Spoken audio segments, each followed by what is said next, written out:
Yo, what's up? Welcome back to another episode of the SWAS. Continuing on with college football week 13. Got a great one here. Colorado on the road at Kansas against a red-hot Jayhawks team. Let's do it. Welcome to the SWAS. The SWAS. SWAS.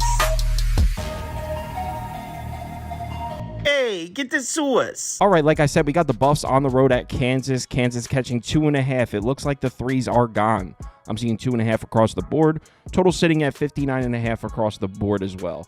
Let's get into this one. We'll start with the pie charts. According to this data, action's coming in pretty heavily on the Colorado side. Over 75% of the tickets, over 90% of the money coming in on the Buffs. Kind of looks like money came in on Colorado at 2.5. Bought it up to 3, sat at 3 for a few hours. Money came in on Kansas, bought it back down to 2.5. Seems like there's money coming in on Colorado at 2.5, Kansas at 3. So let's start with the matchup for the Colorado offense. And I mean, you guys know what this offense is. It's pass heavy, pass first all the way. 7th in pass frequency so far this year, and they're pretty good at it. 30th in yards per pass attempt, 34th in success rate per dropback, 4th in effective pass. Matched up against a Kansas secondary that's really struggled to defend the pass this year. 104th in yards per pass attempt allowed, 69th in success rate per dropback, 74th in effective pass. So at first glance, this is looking like a favorable matchup for Colorado offensively. In their last 3 games, they're averaging 318 passing yards per game, 8.63 yards per attempt. So it's not like they're cooling off. 40.8% success rate per dropback actually isn't great, but these games were against Cincinnati, Texas Tech, Utah. Utah's defense is pretty good, but regardless, all 3 of these defenses, I would say, are a notch above the Kansas defense. Now, if you are looking to fade this Colorado offense, you can point here. Kansas does have a pass rush. It's pretty much their only weapon against the pass because the secondary struggled. They're 32nd in pressure rate, 19th in sack rate. We already know that's how you beat this Colorado offense. You put pressure on Shedeur Sanders. Offensive line's much better than last year, but it's still not great. 72nd in pressure rate allowed, 91st in sack rate allowed. So that's how you beat Colorado. You put pressure on them. Kansas doesn't have a great pass rush, but they do have a pass rush. So there's something. But the problem with that angle is, and I've said this before, Shedeur Sanders is handling pressure at a much higher level than he was last year. I mean, A, turnover-worthy play rate, B, QB rating. Still taking some sacks, but as a whole, he's developed a lot in that department. He doesn't just run straight backwards when he experiences pressure like he did last year. He looks a lot better, a lot more experienced. So I don't have a ton of faith in a mediocre Kansas pass rush giving Shedeur Sanders and this Colorado offense problems. That doesn't seem realistic. I know Kansas played great defense against the pass last week on the road at BYU. Retzlaff couldn't get anything going. Held him to 192 yards through the air, 6.6 yards per attempt, 36.7% success rate per dropback. They do deserve credit for this. This is a great performance. I loved it. Kansas was my top bet last week, so loved every second of it. But when it comes to the Kansas defense, I can't unsee this. They've played 3 games this year, just 3, against pass-first offenses. Iowa State, TCU, Illinois. In those 3 games, they've gotten cooked every time. Over 310 passing yards allowed per game, 49.2% success rate per dropback, 9.13 yards per attempt. So every time this Kansas defense has seen an offense that's centered around the pass, a pass-first offense, they've really struggled. We know that definitely describes Shedeur Sanders in Colorado. And another thing, this Kansas defense likes to run man coverage. They're 48th in man coverage frequency. I mean, even if Jimmy Horn Jr. doesn't play, he missed last week. I don't know what his status is, but even if he doesn't play, how's Kansas going to cover Travis Hunter? How's Kansas going to cover these receivers? So I don't have a ton of faith in the Kansas defense making stops here.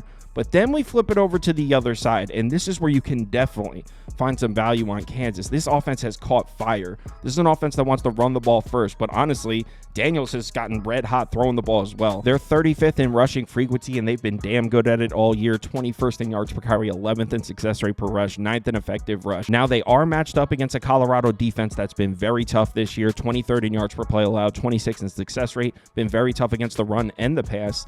29th in yards per carry allowed, 38th in success rate per rush. Against the pass, 37th and 21st. So this Colorado defense has definitely earned my respect. And you know what?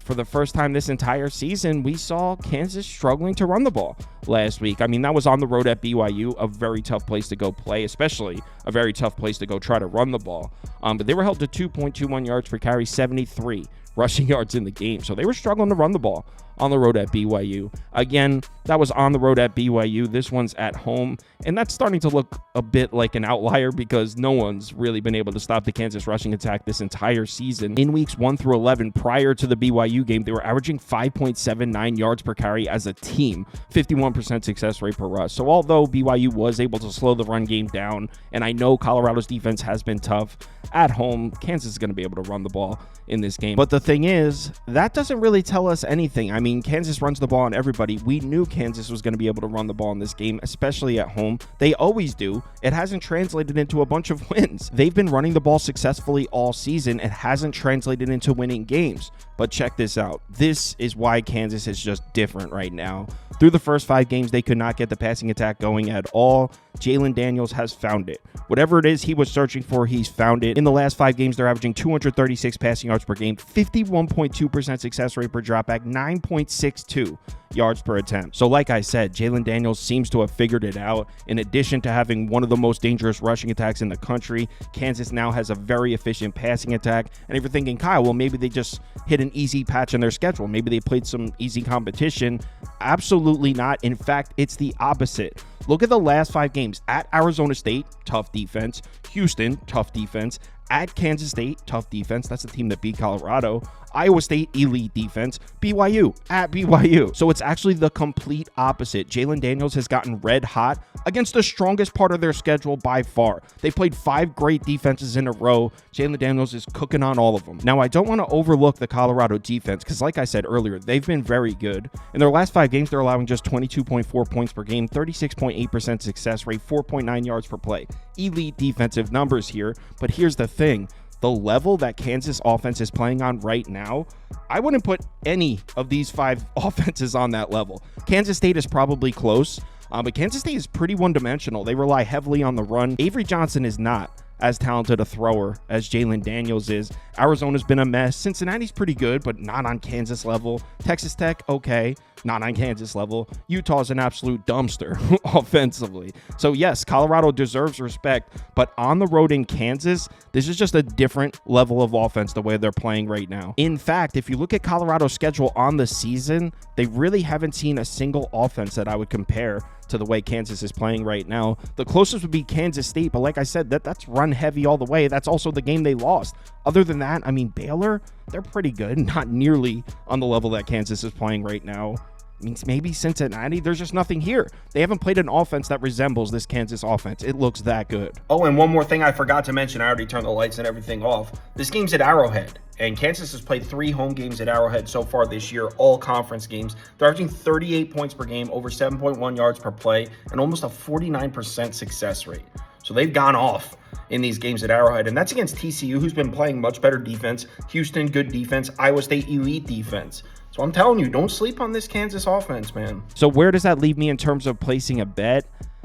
I mean, this is tough. I'm not trying to step in front of Colorado right now, the way they're playing, but I feel the same exact way about Kansas, especially laying points to Kansas. It seems crazy right now.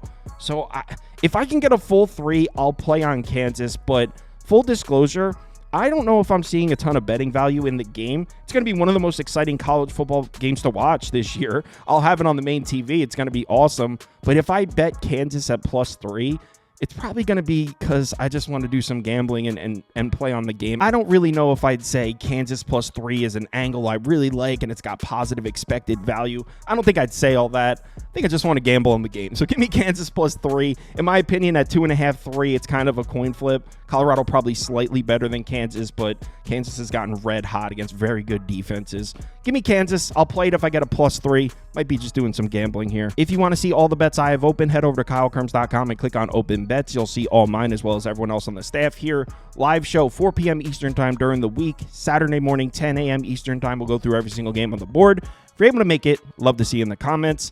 Let's have ourselves a great weekend coming off a great week 12. Let's make it back to back. Please remember to bet responsibly. Talk to you in the Discord.